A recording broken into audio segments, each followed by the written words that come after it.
నిత్యం వందల సంఖ్యలో వాహనాలు ప్రయాణించే వంతెనది. తెల్లవారితే గోదావరి కాలువ దాటితేనే అక్కడి ప్రజలకు పనులు జరిగేది. విద్యార్థులు మొదలు రైతులు, వ్యవసాయ కూలీలంతా దానిపై నుంచే ప్రయాణం చేయాలి. అలాంటి వంతెన శిథిలావస్థకు చేరటంతో స్థానికులు ఆవేదన వ్యక్తం చేస్తున్నారు. తమకు శాశ్వత పరిష్కారం కల్పించాలని కోరుతున్నారు. ఏలూరు జిల్లా గుండుగోలను వద్ద జాతీయ రహదారికి ఆనుకుని ఏలూరు కాలువపై 120 ఏళ్ల క్రితం ఆంగ్లేయుల కాలంలో వంతెన నిర్మించారు.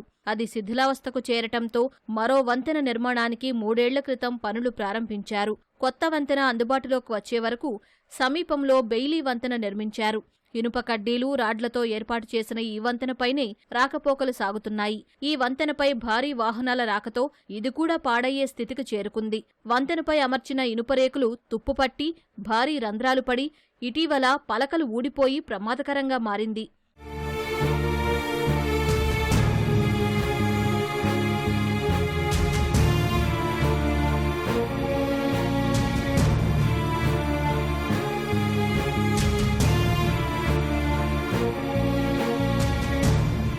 బ్రిటిష్ వాళ్ళ హయాంలో సుమారు 120 సంవత్సరాల క్రితం కట్టిన బ్రిడ్జి 3 సంవత్సరాల క్రితం కూలిపోవడంతో తాత్కాలిక వంతెన నిర్మించారు.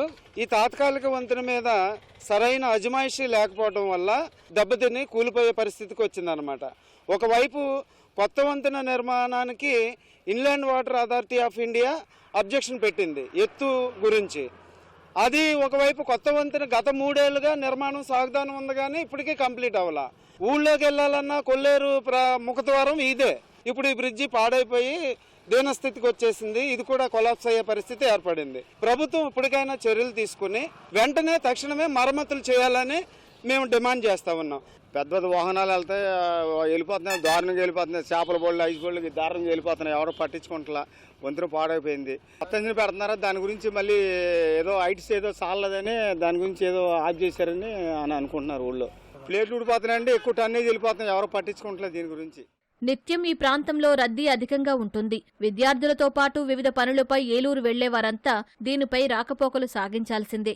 జాతీయ రహదారుల సంస్థ 2.5 కోట్లతో కొత్త వంతెన నిర్మాణం చేపట్టగా దాదాపు 80% పనులు పూర్తయ్యాయి. అయితే సరైన ఎత్తులో వంతెన నిర్మాణం జరగలేదని, భవిష్యత్తులో జల రవాణాకు ఆటంకంగా మారుతుందని కేంద్ర జలవనరుల శాఖ అధికారులు అభ్యంతరం తెలిపారు. దీంతో చివరి దశకు చేరుకున్న వంతెన నిర్మాణ పనులు అర్ధాంతరంగా ఆగిపోయాయి. వీటిని పూర్తి చేసి సమస్య పరిష్కరించాలని స్థానికులు కోరుతున్నారు. అందులో వన్ వే ఒకటి అయిపోయింది కదా సార్, దానివల్ల చాలా ఇబ్బందులు పడుతున్నాం. చుట్టూ తిరిగి రావడం ఒకటి, నెక్స్ట్ వచ్చి వన్ వే అయిపోవడం, పిల్లలు స్కూల్కి వెళ్ళడం కూడా చాలా ఇబ్బందికరంగా ఉంది సార్. ఇది ఎక్కడెక్కడ మొత్తం పాడైపోయి చాలా అద్భుతంగా తయారైంది. మామూలుగా గవర్నమెంట్ అయితే బాగా చేస్తుంది, కానీ ఏంటంటే పగలు కొట్టేయడం, నైట్ పూట పెద్ద పెద్ద వెహికల్స్ వచ్చేయడం, వాటి వల్ల ఇబ్బందికరంగా తయారైంది సార్. వంతెన అంటే వన్ వే అయిపోయింది. స్కూల్ పిల్లలకి వెళ్తా కానీ లారీలు కానీ కొద్దిగా చాలా ప్రమాదకరంగా తయారైంది సార్. సుమారు 3 సంవత్సరాల నుంచి వంతెన పడిపోయింది. మాకు బెయిలీ బ్రిడ్జ్ చేశారు. ఈ బెయిలీ బ్రిడ్జ్ మీద భారీ వాహనాలు వెళ్ళటం మూలంగా చాలా దారుణంగా పాడైపోయింది. మనం దగ్గర ఒక 1/2 కిలోమీటర్ రాంగ్ రూట్లో రావాల్సి వస్తుంది. దాని మూలంగా యాక్సిడెంట్ అయ్యి 4 ప్రాణాలు కూడా పోయినాయి. ఇదే కణాల మీద వంతెన వేసారు. ఇదే మన గుండుగోలు వంతెన వేయటానికి వచ్చేటోడికి అడ్డు వస్తుందంటారు. అంటే ఇలా మామూలు గురించి ప్రలోభ పెడుతున్నారా, దేని గురించి అనేది మాకు తెలియదు. కాబట్టి దీన్ని కూడా త్వరితగతిన చేసి ఆ వంతెన మాకు రన్నింగ్ లేపెడితే బాగుంటుంది అనేది ప్రజల యొక్క కోరిక. కూటమి ప్రభుత్వంలోనైనా కొత్త వంతెన నిర్మాణంలో ఎదురవుతున్న అవాంతరాలను పరిష్కరించి కొత్త వంతెన అందుబాటులోకి తేవాలని వాహనదారులు డిమాండ్ చేస్తున్నారు.